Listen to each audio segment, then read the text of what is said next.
מהי מטרת החיים? האם ישנה דרך להגיע למיצוי אישי? האם אני לבד יכול לדעת בשביל מה באתי לעולם? כל זה ועוד, בצלילה פנימה לתוך תכליתו הרוחנית של האדם בעולמו.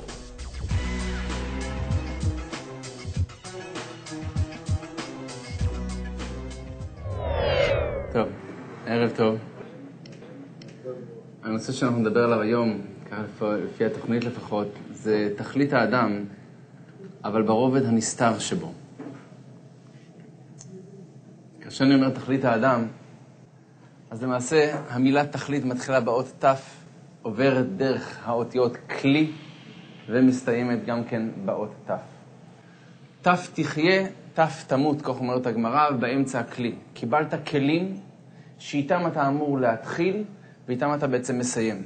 הכלים שכל אחד מאיתנו מצד אחד הם שונים, מצד אחד הם זהים.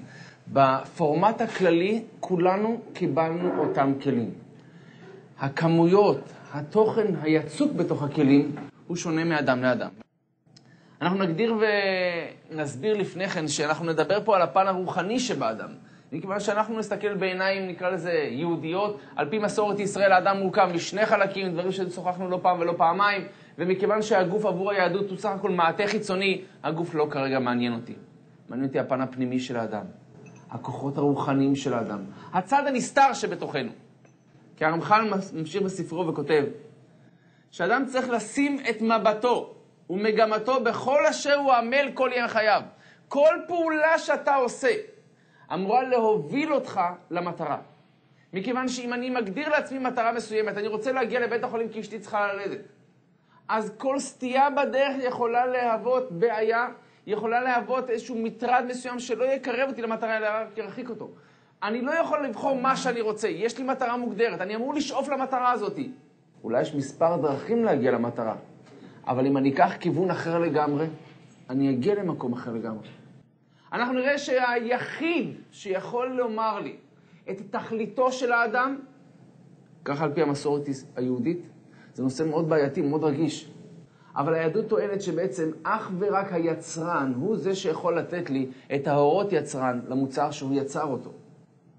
ואני אוסיף לכך בעייתיות נוספת, אם אני מדבר על מוצר שלא ראיתי מימיי, כיוון שאת הפן הרוחני שבאדם, אני עוד לא מכיר אנשים שפגשו אותו.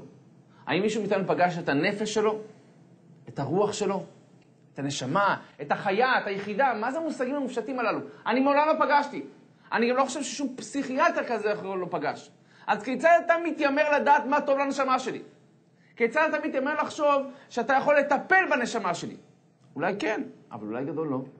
מניין אתה יודע מה טוב לנשמה שלי? אני רוצה לשאול, אני רוצה לדעת. אני אתפוס כל גור, כל ראש כת, כל אדם דתי כזה, אבל לא אכפת לי באיזו דת. אני אגיד לו, הנה יש לך הוכחות שהאלוקים, היצרן, תקרא לו איך שאתה רוצה, תקשר איתך?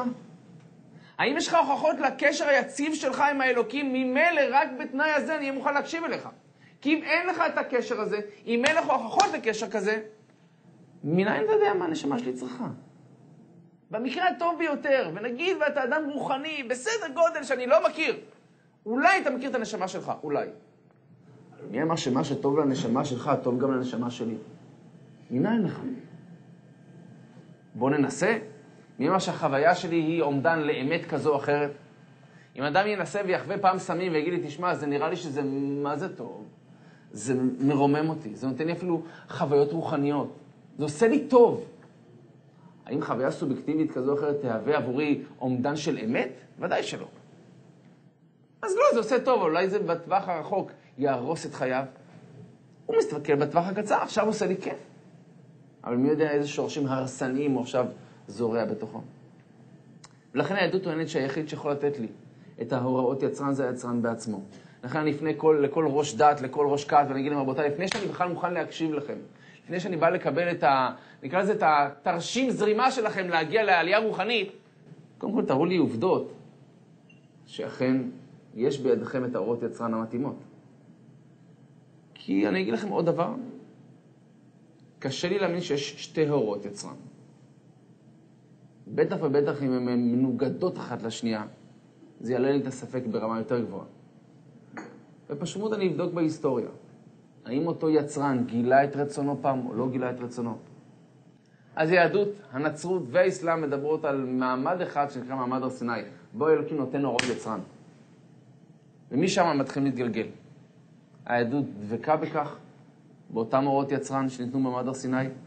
נצרות ואסלאם תפסו בשלב מסוים תפנית, סטייה כזו או אחרת, מוטציה כזו או אחרת, ופנו לדרכים אחרות.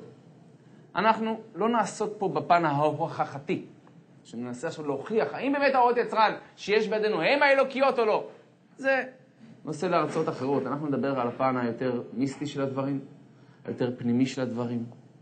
על הצד שבאמת ננסה לבחון ולנתח מיהו האדם, ולכן גם נוכל לדעת מהי תכליתו. לצורך כך, אנחנו בעצם נשתמש בניתוח הקבלי של האדם, כיוון שלפי הקבלה האדם מורכב משש בחינות שונות. זה מתחיל בגוף שכולנו מכירים, זה עובר לפן יותר עמוק שנקרא נפש, לאחר מכן רוח, נשמה, ועוד שני חלקים מאוד מעניינים שנקראים חיה ויחידה. חיה ויחידה. 6 בחינות שונות.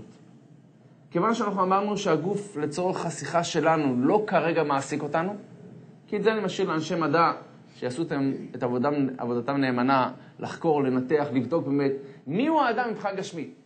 עבורנו זה לא אתגר גדול, כי זה החלק שעומד להסתיים. אותו אני משאיר פה ואני ממשיך הלאה.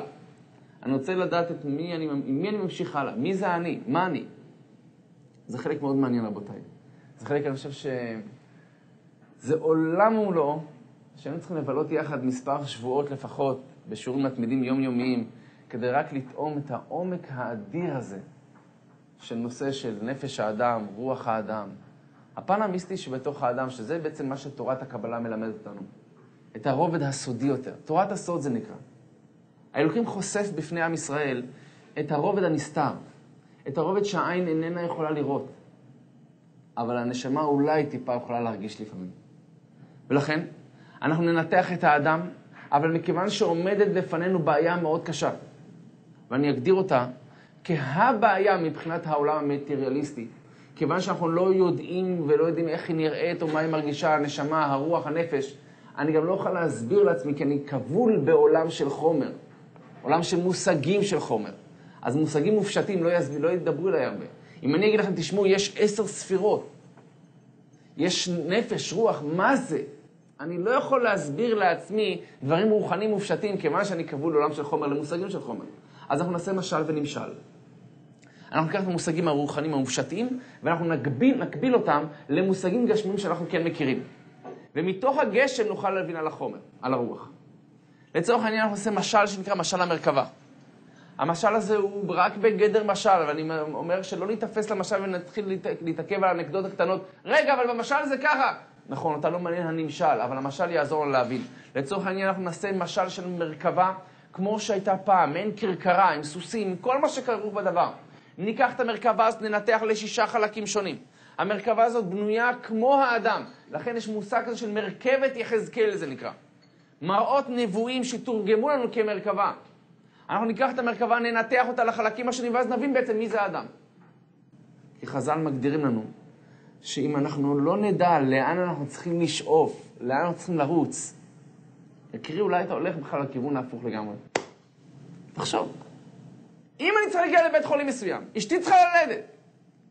אם אני פתאום יחליט, יודע מה, עזוב אותך. בוא נזרום. אני מרגיש צורך ללכת לים עכשיו. זה טוב, זה יפה, אני חושב שים זה דבר נפלא. אבל אם יש לי מטרה לחיים, כל צעד ושעל שלי, אני צריך לנתח אותו בפני עצמו. האם הצעד הזה מועיל למטרה שלשם כך באתי לעולם, או לא? כי אנחנו נראה שאין שום דבר של סתם. באנו פה לעולם לתפקיד מאוד מוגדר, והזמן שלנו קצר. המשנה באבות אומרת, הזמן קצר והמלאכה מרובה והפועלים עצלים. אחת הבעיות שלנו. אבל הזמן קצר, אנשים לא אוהבים לעבוד. פעם איזה ישראלי פגש חבר שלו בארצות הברית. הוא אומר לו, מה העניינים, איפה אתה? הוא אומר לו, צפון תל אביב. הוא אומר לו, מה אתה עושה בניו יורק? הוא אומר לו, מבסוט. ומה אתה עובד? הוא אומר, אני עובד בכתיבה. כן, יפה, מה אתה כותב? אני כותב לאבא שלי שישלח לי כסף. אנשים לא אוהבים לעבוד, אתה מבין? מה שנקרא לעשות בדרך קצרה יותר את הדברים. אבל אדם לעמל יולד נראה. אדם בא לפה לעבוד, ותדעו לכם, אני יודע רק את הפרט הזה כבר היה שווה לבוא להרצאה. אדם לעמל יולד. באת פה לעבוד בעולם הזה. ממילא, אני לא מתאכזב, הם החיים קצת קשים. אם באתי לגן עדן, אז אני יכול לבוא בטענות, סליחה, מה קורה פה? מה זה מחלות? מה זה עבודה? מה זה לימודים? לא מתאים. יקירי, אתה צריך להבין בשביל מה באת. הייתה פעם איזה אחת, כפרית, לא סיפרת לך, אני לא זוכר, הייתה איזה אחת כפרית, הגיעה למלון, התחילה לצעוק, רגע, מה זה? פה איזה חדרים, אין חלון, אין אמבטיה, אין שירותים, אין כלום. לא, גברת, זו המעלית. זה לא החדרים. לאט לאט. אם אתה יודע למה באת, אז אתה יודע לסדר לך את הציפיות בהתאם. כי אם אתה חושב שבאת פה לנוח, טעית. יקירי, אדם לעמל יולד, לא משנה באיזה שטח, איזה מגזר או נמצא, זה לא משנה, כולנו באנו פה לעבוד. אם אני אדע את זה, בסדר. אז נישואים, זה עמל. ילדים, זה עמל. עבודה, זה עמל. לימודים, הכל זה עמל. אז אני לא מתרגש, בסדר, באתי פה לעבוד. אדם שבא לעבודה בניין, הוא לא כועס על הקבלן, סליחה, מה אתה מעביד אותי פה לסחוב לבנים? בשביל זה באת. אם הוא חשב שהוא בא לפה לנגן פסנתר, או לשחק טניס או פינג-פונג שולחן, אז הוא יבוא, סליחה, מה זה הלבנים פה? אבל אם אני מבין, באתי פה לעבוד, בסדר, באתי לעבוד. אז עמל זה לא קל, יפה. אבל אנחנו נראה שהדבר שינחם אותנו מאוד, זה הפסוק אומר, מי יעלה בהר השם? מי יעלה בהר השם? זאת אומרת, העבודה הרוחנית של האדם היא כמו עלייה בהר. שעלייה בהר יש לה יתרונות וחסרונות. אבל אני רוצה לדבר על היתרונות שמצד אחד אני מתקדם אמנם בצורה איטית, אף אחד לא רץ במעלה ההר, ההתקדמות איטית, אבל תדע דבר אחד נחרצות. כל צעד שאתה עושה כלפי מעלה, אתה התקדמת. התקדמת וכהו זה אולי למטרה, אבל התקדמת. העבודה הרוחנית של האדם היא כמו עלייה בהר. אבל לפחות שידע את השביל שבו הוא צריך ללכת. המרכבה תלמד אותנו קצת באמת ממה האדם מורכב ולאן הוא צריך לשים את מגמתו בכל צד ושעל בחייו. לצורך העניין, דמיינו בעיני רוחכם מרכבה. אילו חלקים אתם יכולים לעלות בדעתכם במרכבה הזו? סוסים, יפה מאוד, אחד. איך? סוסים. מה עוד? גוף המרכבה, יפה מאוד. גלגלים. יפה, מושב זה חלק מהגוף של המרכבה. עגלון ומושכות זה אותו דבר. זאת אומרת, העגלון הוא התפקיד שאותו יותר מעניין אותי, מכיוון שהמושכות נקרא לזה שכמו זה ידיים ארוכות של העגלון. זה המשך של העגלון. חסרים עוד שני חלקים. דיברנו על גוף המרכבה, דיברנו על גלגלים, דיברנו על סוסים, דיברנו על עגלון, אבל יש לי עוד שני חלקים. 6 חלקים שונים אני צריך. כדי להקביל אותם לחלקים של האדם. תבינו טוב שהחלק אולי החשוב ביותר כמעט, אם אפשר להגדיר את זה ככה במרכבה, זה הנוסע. כל המרכבה נבנתה על מנת שיכנס נוסע. אם אני נהג מונית, החלום שלי, השאיפה שלי, הסיבה שיש לי את כל המערכת הזאת, זה כדי שיכנס נוסע. ואני אשים לב טוב, אני בתור אדם שמבין שהתכלית שלי זה שיכנס לי נוסע, אני אטרח ויעמול על מנת שיכנס לי נוסע. זאת אומרת, אני אעשה באמת מונית יפה ונקייה ומסודרת, אני אדאג שבאמת יהיה לי פרסומת טובה, אני אעשה את כל ההשתדלויות שבעולם כדי שיכנס לי נוסע. כי בלי נוסע, כל המערכת לא כדאית. התכלית שיכנס לי נוסע. אבל יש לי עוד פרט אחד מאוד חשוב, שאנחנו נבין שמי שקובע אותו הוא באמת הנוסע, ובלעדיו אין את המושג הזה. מה החלק השישי, אתם יודעים? היעד. או היעד. נראה לי קצת פלטתי, אבל נכון. היעד זו המטרה. בלי יעד אין לאן להתקדם. אם הנהג מונית לא יגידו לו, אדוני, לאן לנסוע, זה לא שווה את כל המערכת. פעם הייתה איזו אישה אחת שתתבנה על בעלה. אני הולכת מהבית. אמר לה, גברת, לאן את הולכת? אני הולכת, לא אכפת, אני הולכת. אמר, תגידי לאן את הולכת, לא יצאת מהבית, לאן את הולכת? אמר, אני הולכת. סגר את הדלת, אני לא אומרת לך, אני הולכת. היא יורד במדרגות, תופסת מונית, עוצרת למונית, היא נכנסת מאחורה, מתיישבת, מסתכל על הנהג ברעיר, אמר לה, גברת, לאן? אמר לו, סליחה, לבעלי אני לא אמרתי, לך אני אגיד? יקירתי, את צריכה להבין שאם לא תגידי לאן, המערכת לא תזוז. יעד זה חלק מאוד מאוד חשוב מכל המערכת. שימו לב לניואנסים הקטנים. מי שקובע את היעד זה הנוסע. אם הנוסע לא יגיד לי לאן להגיע, אין לי תכלית. אין לי יעד. כי היעד שלי זה יכול להיות סתם להסתובב, לחפש נוסע כל היום. וזה מה שאני אעשה. אני אסתובב ולחפש נוסע, כי אני אבין שיש לי איזשהו צורך פנימי לנוסע, כי אם אני מודע לכך, אני מחפש נוסע במודעות, כי אני יודע שאני נהג מונית, אני יודע שאני צריך נוסע. ומעבר לזה, כל המונית חסרה בלי המושג של נוסע. גם אם אני לא מבין שכלית, יש לי איזושהי הרגשה פנימית, לא יודע, העבודה פה לא מושלמת, חסר פה משהו. חסר את הדובדבן האחרון, שכל התמונה תראה מושלמת. אבל בלי נוסע, אין יעד. ובלי יעד, אין בכלל לאן להגיע. ולכן, אנחנו נראה שבעצם המרכבה בנויה מ6 חלקים, אבל אנחנו נפריד בין 4 החלקים הראשונים לשניים האחרונים. בין 4 החלקים הראשונים של גוף המרכבה, של הגלגלים, של הסוסים ושל העגלון, שזה באמת חלק מהמרכבה, לבין 2 החלקים הנוספים, שהם בעצם הנוסע והיעד, שזה אם אני אזכה, יבוא. אם לא, לא. אבל באופן פוטנציאלי הם לא קשורים ישירות למרכבה, אלא הם נכנסים והם יכולים לצאת במידה והם יחליטו לא להישאר איתנו. בדיוק כך בנוי האדם. האדם בנוי מ6 בחינות שונות. 4 בחינות שייכות אליו ישירות. זה מתחיל ממושג שנקרא גוף האדם ככלי. זה עובר לפן יותר גבוה שנקרא נפש. פן עוד יותר עוצמתי, רוח ונשמה. אלו הם 4 החלקים, שזה האני שלי, תכף נראה.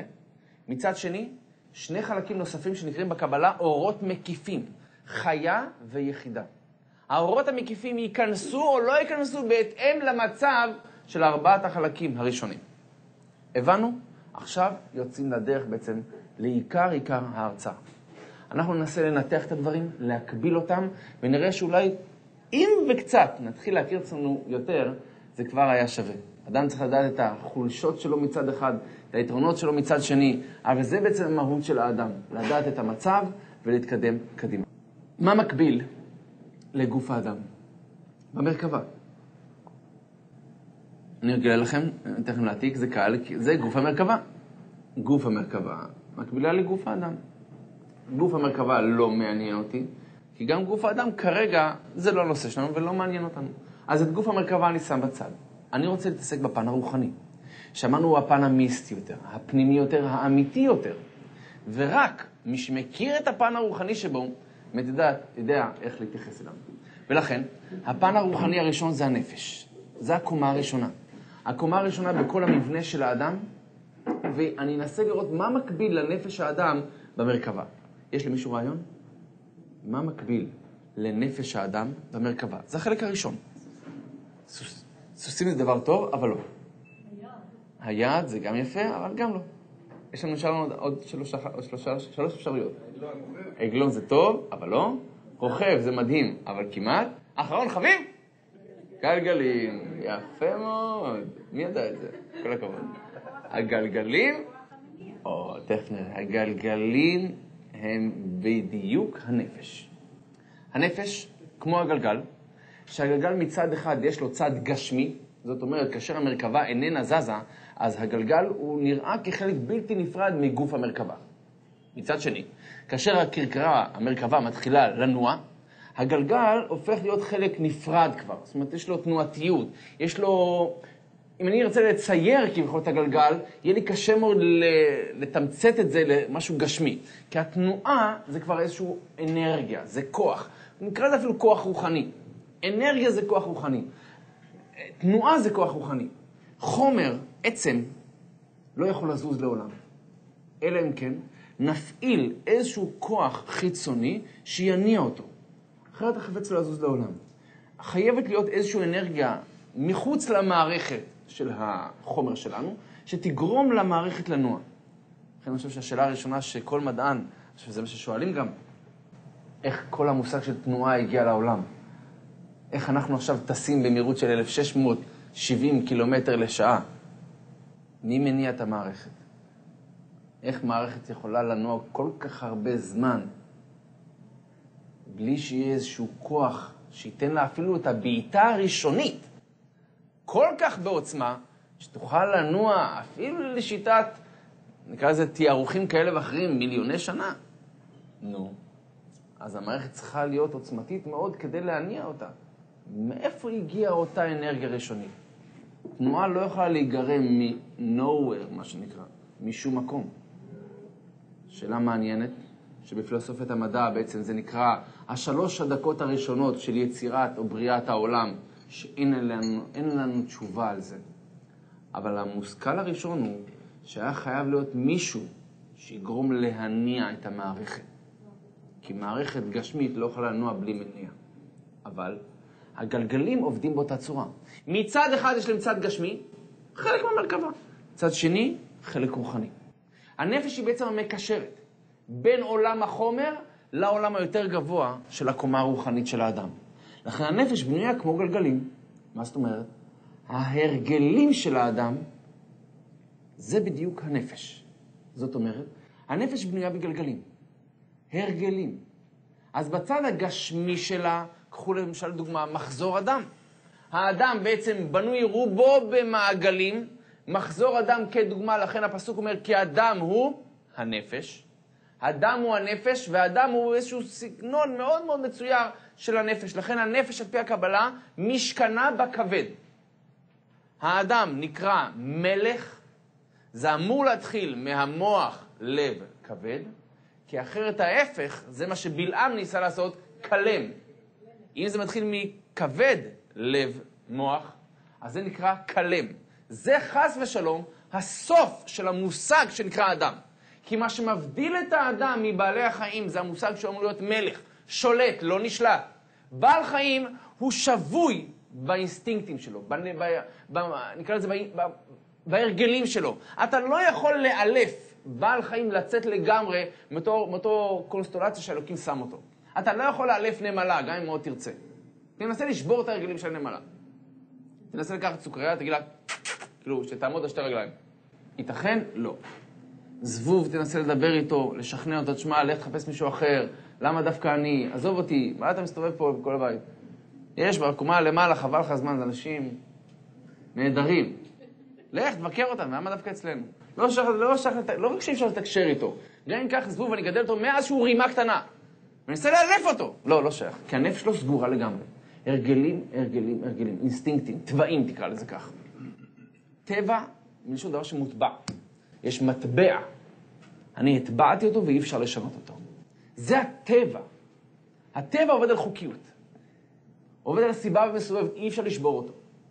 אם האדם אכן היה חלק בלתי נפרד מהטבע, ולא בריאה בפני עצמה, כמו למשל שטענה תורת האבולוציה, אז האדם עומד בעל חיים טיפה יותר משוכלל, אבל תו לא.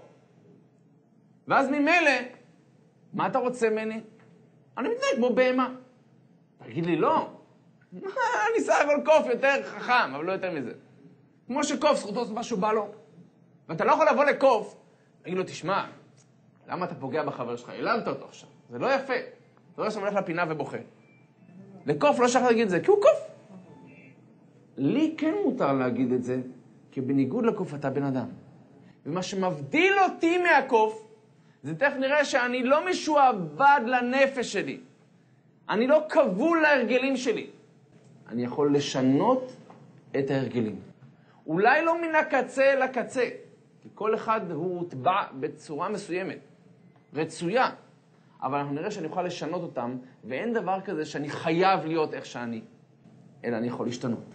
ההרגלים של האדם זה פשוט מאוד עובדים בצורה אותו הדבר, גם הנפש של האדם, לא רק החלק הגשמי שלו. תראו למשל אדם שהתרגל לעשן סיגריה אחרי הכוס קפה בבוקר. הוא התרגל. אז בפעם הראשונה זה לא חדר לנפשו, פעם שנייה כבר עושה יותר רושם, פעם שלישית אומרת הגמרא, זה חזקה, נכנס לתוך נפשו. זהו, מתחיל לעשן. כל פעם אחרי הקפה, הופ, הסיגריה. גלגל. מגיע לאותה שעה, הופ, מדליק את הסיגריה. אדם שהתרגל לקום בשעה מסוימת. הוא קם ב-6 בבוקר. הנפש לא התרגלה, הוא יקום כל יום ב-6 בבוקר, בלי שעון, אפילו שהוא הולך שם ב-2 בלילה, מעגל. אם אין לו שעה מוגדרת, אז יותר יהיה קשה. כי הנפש שלי לא התרגלה עדיין. אבל הדבר שהתרגלתי זהו, אני כמו בעל חיים. זה הנפש או השעון הביולוגי? אתה יכול לקרוא לזה איך שרוצה, השעון הוא גם עובד במעגליות, וזה הרעיון של הנפש, זה הפן, נקרא לזה הרוחני של הנפש. הפן הגשמי של הנפש, זה מערכות הגוף השונות שעובדות גם כן בסירקולציה כזו או אחרת.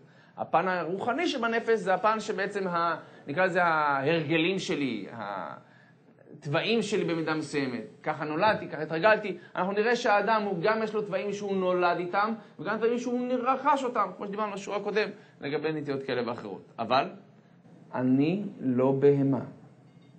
אני לא כלב ולא חתול. אני יכול לשנות את ההרגלים שלי. שימו לב טוב. מה גורם לתנועתיות הגלגלים במרכבה? מה המנוע של המרכבה? אתם יודעים? הסוסים. הסוס הוא העוצמה.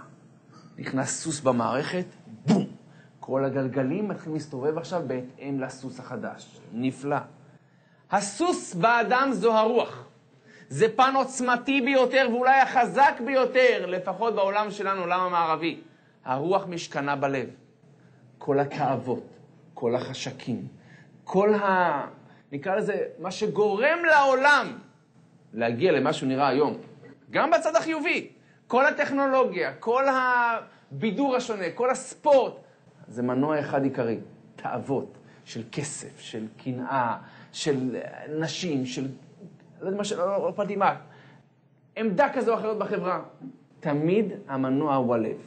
מנוע אדיר, אבל בעייתי מאוד נראה. ותראה שכל הגלגלים מסתובבים בהתאם לסוס החדש שנכנס. קח לדוגמה קנאה. אדם נוסע ברכב שלו, יש לו רכב טוב, בסדר, מה שנקרא, שנת, אני לא יודע מה, 85. יש גם כאלה רכבים, מה קרה? נוסע בגיל אוטו 85, יפה, סובארו, טוב, לבנה, יפה, בסדר, מבסוט. מביא אותה לעובדה, מביא אותה לבית. מזגן יש, לפעמים, ברוך השם.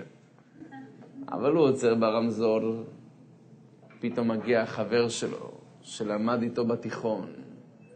זה אם הסובארו עובד בבנק, יש לו פקיד, כספר, נחמד, הוא עובד שעות טובות, 8-1, הולך הפסקה בבית, חוזר עוד כזה שעתיים ככה לעבודה, גומר ב4, תודה רבה, משכורת טובה, נורמלית, חי בבית, 3 חדרים, אז גם נורמלי, ברוך השם.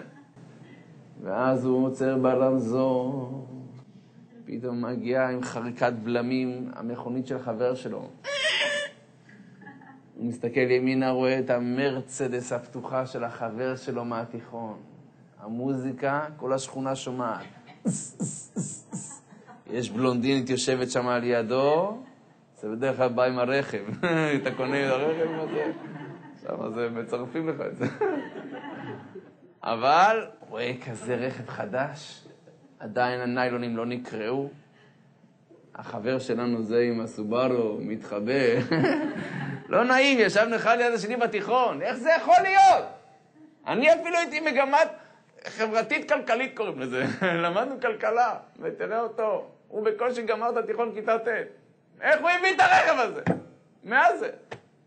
סמים. אז עכשיו, תלוי עם הסמים, אבל באופן כללי, שואל את עצמו, מאיפה הוא הביא את הרכב הזה?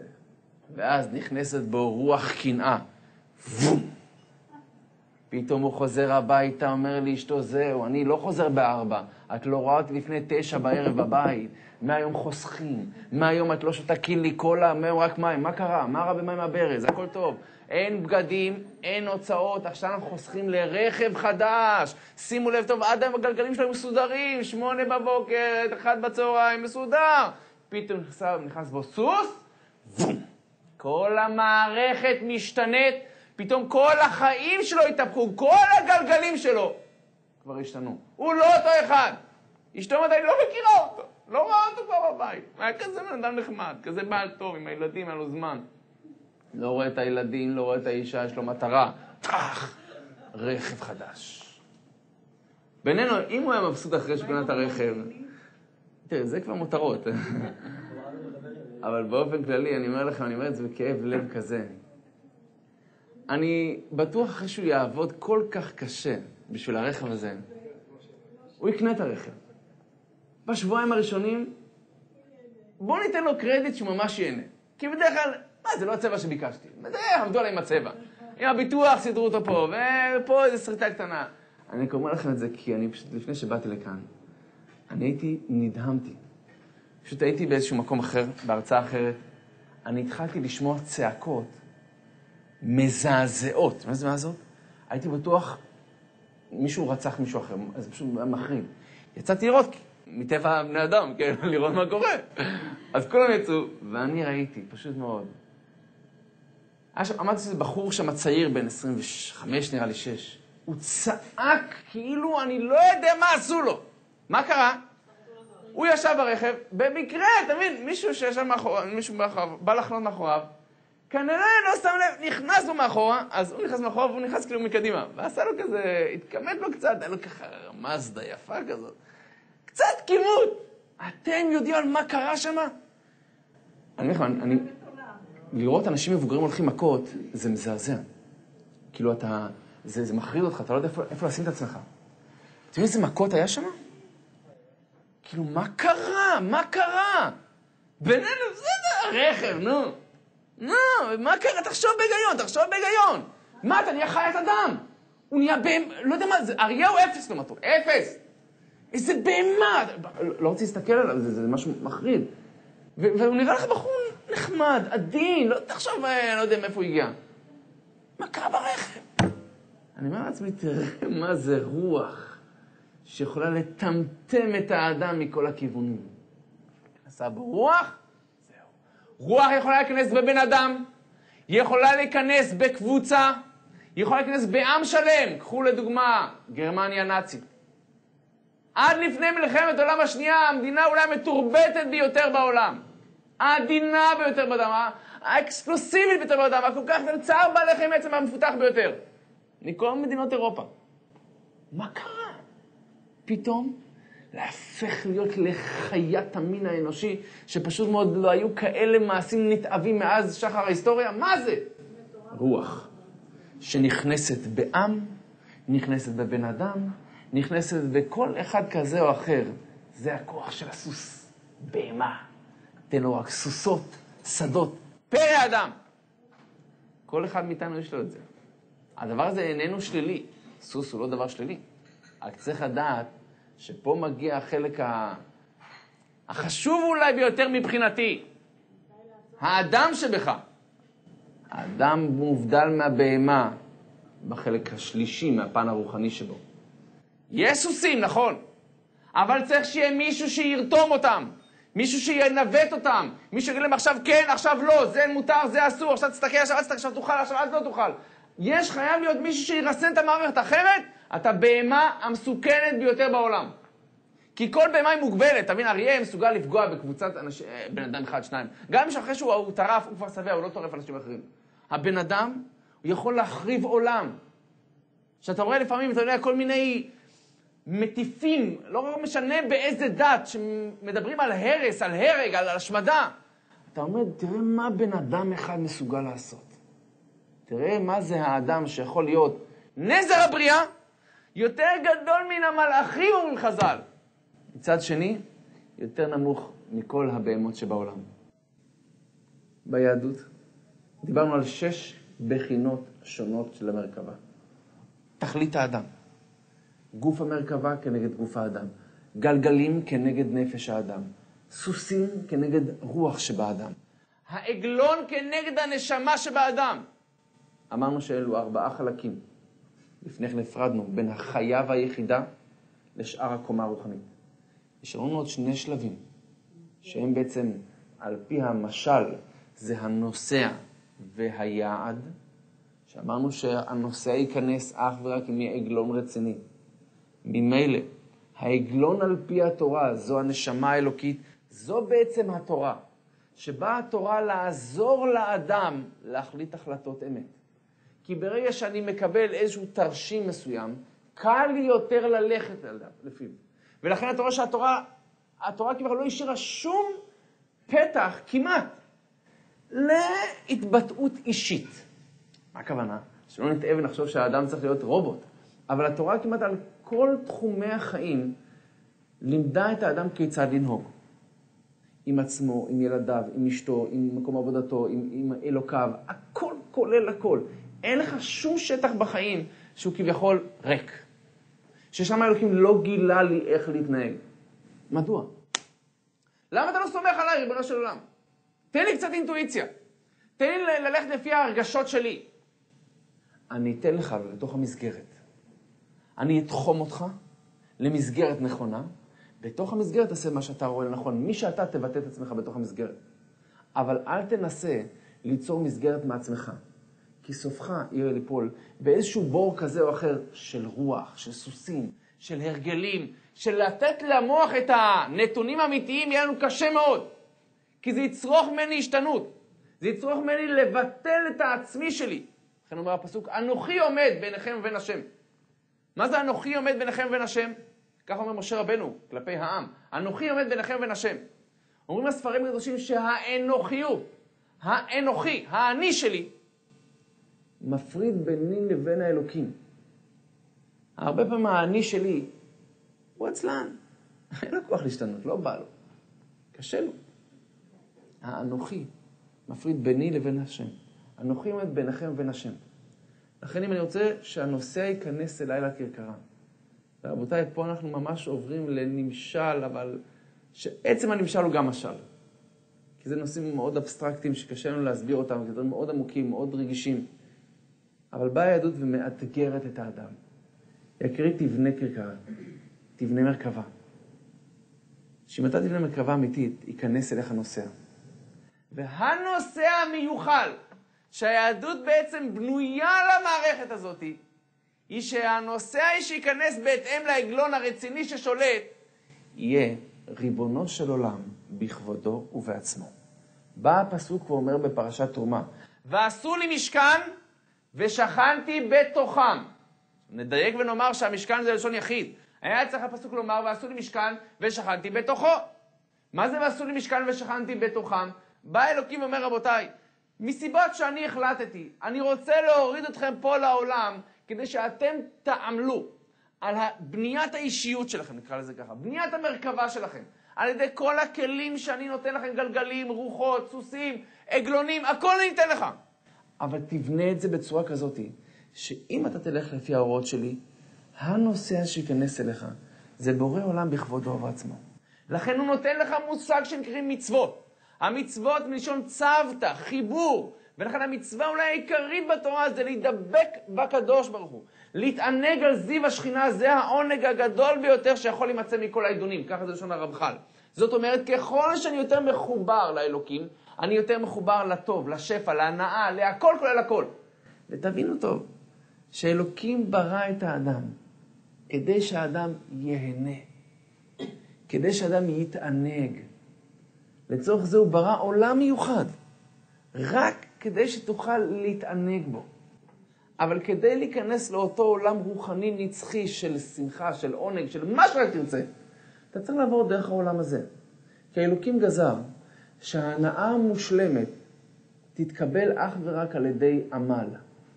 על ידי פעולה גם מצידי, כשותף. ואז מלא ההנאה תהיה הנאה מושלמת של זכות, ולא הנאה של נדבה, של חסד. לכן באתי פה לעולם למטרה מאוד מיוחדת. לבנות כרכרה. זה התכלית הפנימית של האדם. כדי שיכנס אליי נוסע, שזה האלוקים שאמרנו מקודם, שהיחיד שאומר לי את היעד, זה רק הנוסע. הוא קובע לאן היעד מגיע. הוא קובע בעצם את כל המערכת לאן היא תגיע, כי זה התכלית של... מלכתחילה נבנתה המרכבה בשבילה. ולכן, זה לא קל. זה חזק מאוד. אבל לדעת שיש לך את הכוחות להצליח בזה. זה הכל תלוי בך איך אתה תסתכל על דברים. אם תסתכל על זה בצורה של אתגר, בצורה של רצה אלוקים לזכות את ישראל. לפיכך הרבה להם תורה ומצוות. מה זה לזכות? לזכות יש לזה שני פירושים וחז"ל. מצד אחד, זכות, תודה רבה, אתה מזכה אותי, אני שמח מאוד. אני אזכה בזה בשכר לנצח נצחים. אבל הזכות הזאת היא גם תזכך אותי. לכן חז"ל אומרים שאיש ואישה שזכו, שכינה ביניהם. מה זה איש ואישה שזכו? זכו בפיס? הגרלת אישה טובה, ברוך השם. לא, לא. או הגרלת בעל טוב, נהדר, רווח. לא, לא. זה לא עובד ככה, אלא איש ואישה שהזדככו, שעבדו על עצמם. אדם לעמל יולד, כמו שאמרנו. אם אתה תזדכך, אם אתה תבנה את עצמך, החיים שלך פה בעולם הזה, יכולים להיראות אחרת לגמרי. כי ברגע שלי את החיה והיחידה, החיות של האדם זה הכוח הרוחני שנכנס בו, זה האלוקים בעצם. היחידה זה היד, יש יד אחד לכל העולם כולו.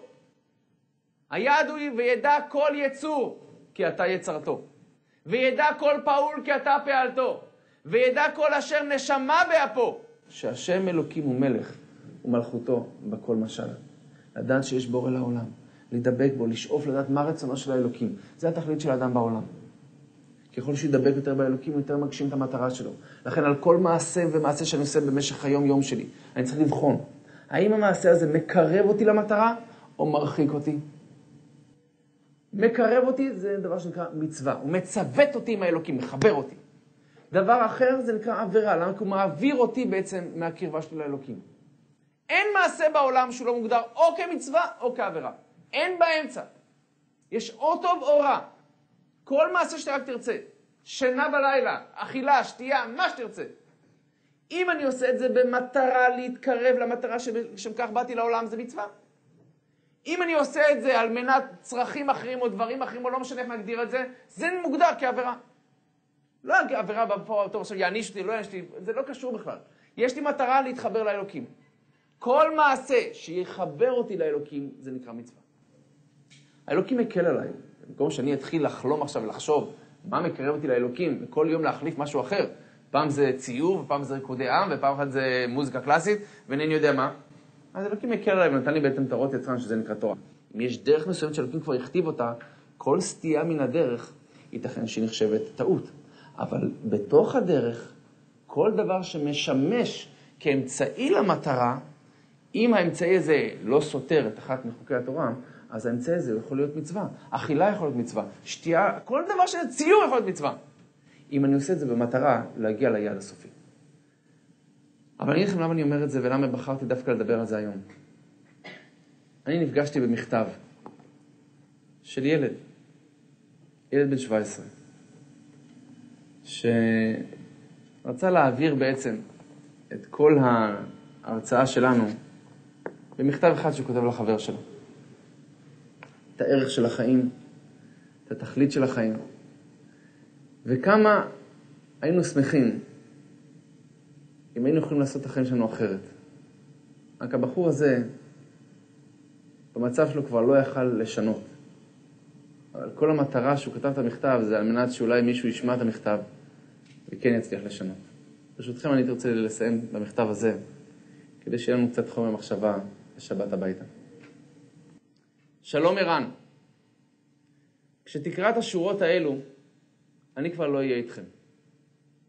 אני נמצא כעת רחוק ממך בעולם אחר. אני מקווה שהדברים שאתה עומד לקרוא עכשיו לא יגרמו לך צער. שתצליח להתגבר ולחזור למסלול חייך מהר ככל האפשר. אך יש כמה דברים שהרגשתי פשוט שאני חייב לומר לך. רק לפני כמה שעות הסתיימה מסיבת יום ההולדת שעשיתם לי בבית החולים.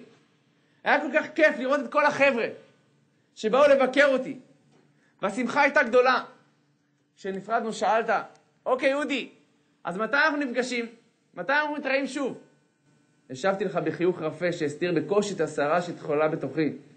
נחיה ונראה. האם עכשיו אתה מבין באמת המשמעות של המילים שאמרתי אז? נחיה ונראה. אוי ערן, כל כך הרבה דברים עברו עליי ב-24 שעות האחרונות. כל המתח של 3 חודשים האחרונים, מאז שנתגלתה בגופי המחלה הארורה, התנקז ליום אחד. יום שהתחיל בתקווה, בתפילה נואשת להצלה, הסתיים בנופח, במפח נפש ואכזבה איומה. את מה שהספקתי לעבור ב3 חודשים הקצרים האלו, אני לא מאחל לאף אדם בעולם. אני זוכר כאילו זה היה אתמול. את היום שבו ישבנו אמא, אבא ואני, בחדר ההמתנה של הפרופסור שטיינברג. חיכינו שיקראנו לדיווח של התוצאות של הבדיקה. שאלנו שיש איזושהי בעיה רפואית לכאבים שבגב שהציקו לי בחצי שנה האחרונה, יש סיבה. אבל בשום אופן לא העלינו בדעתנו שמדובר בגרוע מכל. הפרופסור יצא לנו החוצה אל חדר ההמתנה, הוא סקר בעיניו את אבא ואת אמא והתעכב עליי במבט מוזר לשניות ארוכות. פניו היו כפורות ולא גילו דבר. הוא ביקש מאבא ואמא להתלוות אליו בלעדיי. התפלאתי, אך הוא אמר מיד אקרא לך אודי, חכה פה בצד. נשארתי לבד בחדר ההמתנה ובשקט המעיק שהסתרר שם ניסיתי להטות אוזן למה שמתרחש בפנים.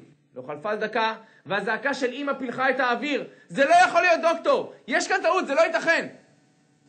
אתם חייבים לבדוק שוב. הלב שלי עצר מלכת. כעבור 2 דקות שנראו כמו נצח קרא לי גם הרופא פנימה. אמא ישבה על כיסא רועדת ואבא עמד לידה חיוור. כמעט כמו הקיר שמאחוריו. הפרופסור ביקש ממני לשבת. אודי, הוא אמר לי, אני מצטער מאוד, אבל יש לך גידול סרטני בגב, שלא נדע מצרות. זה היה תחילתו של הסיוט. מדובר היה בגידול מסוג קטלני, ולרוע המזל הוא התגלה בשלב די מאוחר, מה שהקטין עוד יותר את הסיכויים להחלמה. אבא ואמא ניסו כל הזמן להסתיר ממני את מצבי, הם התעקשו לשדר אופטימיות ותקווה, וכל הזמן דיברו איתי על מה שנעשה אחרי שאני אבריא, אבל אני לא הייתי תמים, והצלחתי לקלוט את חומר המצב. בחודשים האלו עברתי כל מיני טיפולים שונים ומשונים, הקרנות, דיאטות מיוחדות, טיפולים כימותרפיים. אני לא יודע מה הם עשו לסרטן, אבל אותי הם הרסו לגמרי. מנהר שמח וצוהל, מלא עוצמת חיים, הפכתי לשבר כלי, תשוש ומסכן. רציתי נורא, שערי נשר, ונחלשתי מאוד. התקווה האחרונה בשבילי הייתה הניתוח הגדול. ניתוח מסובך ומורכב שאמור היה לערוך 6 שעות תמימות, בהשתתפות 5 רופאים. למרות שאף אחד לא אמר לי בפירוש, אבל ידעתי שבעצם החיים שלי תלויים בתוצאות של הניתוח. כשהתעוררתי מהניתוח בחדר ההתאוששות מצאתי את אבא ואמא עומדים לידי. הרגשתי טוב יחסית. אמא חייכה אליי. מרגיש יותר טוב אודי? מזל טוב, יום הולדת שמח, אמר לי אבא. פתאום נזכרתי בגלל המערבולת ששקעתי לתוכה בימים האחרונים. פשוט שכחתי שיש לי יום הולדת. היום אני בן 17. בערב הגעתם כולכם כדי לחגוג איתי. זו הייתה הפתעה נעימה מאוד ושמחתי לראות את כל החברים אחרי כל כך הרבה זמן שלא נפגשנו. ואז, באמצע המסיבה, הגיע פרופסור שטיינברג. כנראה הוא לא רצה להרוס את הכל. ולכן הוא קרא לאבא ואמא החוצה, ובתוך החדר נמשכה לה חגיגה. והמולה הרועשת לא אפשרה לשמוע את מה שמתרחש בחוץ. אתם המשכתם לחגוג. אבל ערן, הלב שלי כבר היה במקום אחר. ידעתי שמדברים על התוצאות של הניתוח, על גורל החיים שלי. כעבור כמה דקות הם חזרו. אמא רעדה. אבא שניסה לתמוך בנראה היה כאילו הוא בעצמו עומד להתמוטט. הם לא אמרו מילה, אבל אני כבר הבנתי את הכל. ניכר היה שמתאמצים להסתיר את מה שמתחולל בתוכם. הם עטו על פניהם חיוך מאולץ, ואבא קרא בכל צרות. למה הפסקתם חבר'ה? תמשיכו, תמשיכו. החבר'ה היו עסוקים, חלקם באכילה נמרצת מהקיבוץ שהיה מפוזר, חלקם בשירה קולנית של שירי יום הולדת, ובכלל לא שמו לב למה שבאמת קורה שם. כעבור רגע הגיעו למילות השיר, כן תזכה לשנה הבאה. עד 120 שנה. העיניים שלי הוצפו בדמעות, ונדמה שלא מחזיקה מעמד ועומד לפרוץ בבכי. אבא נתן במבט מתחנן, והיא כאילו התחילה להשתעל. היא יצאה במהירות מהחדר, אבא יצא מיד אחריה. אני מבקש סליחה ערן אם העפתי אותך. וכל מיני תיאורים מייגעים. אתה יודע שאני שונא לעשות את זה, אני פשוט כל כך חלש ועייף עכשיו, שקשה לי להתרכז במה שאני רוצה לומר. עכשיו כבר הכל שקט. המסיבה הסתיימה, כולכם הלכתם. אבא הסיע את אמא הביתה ויחזור מעט לישון לידי בלילה. אני לבד עכשיו. עושה את מה שעשיתי כל כך הרבה בתקופה האחרונה. חושב. על מה אתה שואל? על מה לא? כל כך הרבה דברים עוברים לי בראש, אני פשוט לא יודע איפה להתחיל. אבל אני אנסה בכל זאת. לפני שבוע היה אצלי פרישמן. אתה זוכר אותו, יחזקאל פרישמן? המורה הזקן. זה שתמיד אהבנו לעשות לו תעלולים, לשגע אותו. הוא הטריח את עצמו ובא במיוחד לבית החולים כדי לבקר אותי. נכון, יפה מצידו? הוא ישב כאן מולי והתעניין בשלומי וייחל לי מכל הלב שיהיה בריא בקרוב. הוא היה כל כך נחמד וחביב. אבל אתה יודע על מה חשבתי כל הזמן?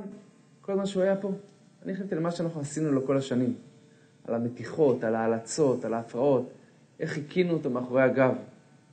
היה איזה רגע בביקור שפשוט לא יכולתי יותר.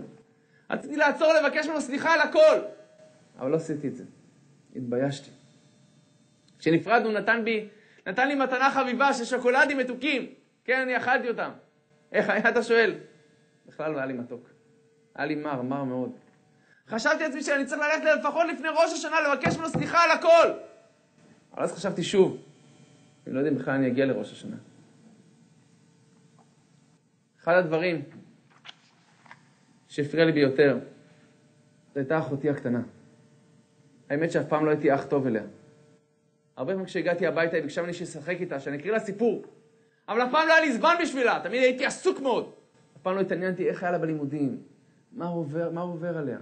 תמיד היה לי דברים חשובים יותר. כל כך התגאתה בי, האח הגדול. הילדה המתוקה הזאת. אני מעולם לא החזרתי ליחס של האהבה כמו שצריך. אוי ערן, מה לא הייתי נותן עכשיו בשביל לשבת לידה? לספר לה סיפור, או אפילו סתם לשחק איתה. כמה הייתי רוצה להיות בבת מצווה שלה. אבא אמור להגיע אליי כל רגע. אמרתי שאני אסתדר, אני לא צריך, אבל הם החליטו לבוא לפה. אתמול בלילה, אני חייב להגיד לך משהו ערן. אתמול בלילה נשארה אמא שלי לידי לישון במיטה. אני לא יודע אם היא ישנה בכלל, כי כל הזמן ראיתי אותה שהיא קוראת תהילים. באמצע הלילה פתאום התעוררתי, ששמעתי אותה מתפללת בלחש. היא לא יודעה שאני ער ומקשיב לה, אבל הצלחתי לשמוע חלק מהמילים שלה. ריבונו של עולם, אני מתחננת בפניך, אל תיקח לי את הילד. הוא כל כך צעיר, עוד לא הספיק שום דבר. אם הוא צריך למות, אני נותן לו את השנים שלי. הייתי עמום. לא ידעתי איך להגיב. עשיתי עצמי ישן, כאילו אני לא שמעתי. למחרת בבוקר לא אמרתי אף מילה על העניין. והאמת היא, ערן, שיש לי צביטה גדולה בלב. המצפון מייסר אותי כל כך, כי גם אל אבא ואמא אף פעם לא התנהגתי כמו שצריך. לא כיבדתי אותם כמו שמגיע להם, לא הקשבתי להם. תמיד הרגשתי כאילו אני מבין יותר מהם, כאילו הם זקנים, כבדים. כאלה שייכים לדור שעבר זמנו. אוי, המחשבות האלה פשוט משגעות אותי. אני רוצה להגיד לך דבר אולי אחרון. אני מסתכל כרגע מבעד החלון. השעון מראה חצות. שקט. לילה זרוע כוכבים. חשבתי לעצמי כמה אנשים ישנים עכשיו בשלווה במיטותיהם. בריאים ושלמים. ולא מעריכים מספיק את מתנת החיים. את ההזדמנות היקרה שיש להם ביד. ואני שסוף סוף כבר מבין. אין לי כבר הזדמנות. אני הולך לומר לך משהו ערן שאולי יראה לך לא אמיתי. אבל תאמין לי שבמצבים שלי אנשים כבר לא משקרים יותר. האמת היא שאני לא מפחד למות. האמת שלא אכפת לי כל כך לעזוב את העולם הזה ולעבור לעולם שכולו טוב, למרות שאני רק בן 17. אילו רק ידעתי שאני יכול לצאת מכאן בשוויון נפש. בידיעה שעשיתי את מה שאני צריך לעשות, שמיציתי את ההזדמנות שניתנה לי. ארוכה או קצרה, אבל לפחות עשיתי מה שאני צריך לעשות. עד הסוף. אבל פתאום כשאני מגיע לרגע הזה, אני מתבונן אחורה בחיים שלי, אני מגלה כמה דברים הייתי צריך לעשות אחרת. הקשר שלי עם ההורים, עם אחותי, עם חברים, עם המורים, עם השכנים, עם עצמי, עם אלוקים. אתה יודע, רן, כמה זמן לא התאפשר ללכת לבית הכנסת להתפלל במניין? בכל החודש האחרון לא הנחתי תפילין. לא יכולתי. לפני יום התחלתי להניח חזרה, כרופא אישר לי, בחדר בית החולים שלי. אולי ששמע לך מצחיק, כי אתה הרי מכיר אותי, ויודע שהיה כמה קשה היה לי לקום בבוקר לתפילה. לא הייתי נלהב במיוחד לעשות את זה פעם. אבל אתמול בבוקר שהנחתי תפילין לבד בחדר, פתאום התגעגעתי כל כך לתפילה יחד עם כולם. לענות בקול של קדיש, קדושה, לקריאה בתורה, לתפילה אמיתית מעומק הלב עם כל הציבור. אתה יודע, רן, שגם ללמוד גמרא, אף אחד זה לא היה אהבת חיי. תמיד ניצלתי כל הזמן להתחמק מהסדר בישיבה, אבל עכשיו, אוי, כמה זה חסר לי! לשבת בבית המדרש, פשוט ללמוד דף גמרא אחד. לקרוא את פרשת השבוע, משהו, להקשיב לשיעור של הרב. לא אכפת לי, הייתי מוכן להכל, רק אני רוצה לחזור למה שיכולתי פעם. כמה הייתי רוצה להיות עכשיו ברחבת הכותל המערבי. להתרפק על אבניו, להתמול בין אבניו איזשהו פתק, עם בקשה קטנה לבורא עולם. בקשה לחיים אחרים. אחרים אשר היו לי. שלא תבין לא נכון. אני אסיר תודה על החיים שהיו לי ועל כל מה שקיבלתי. דווקא עכשיו, ברגע הזה, פתאום אני מבין כמה אני חייב להודות על כל השפע שקיבלתי. שעד היום פשוט יחסתי את זה כמובן מאליו.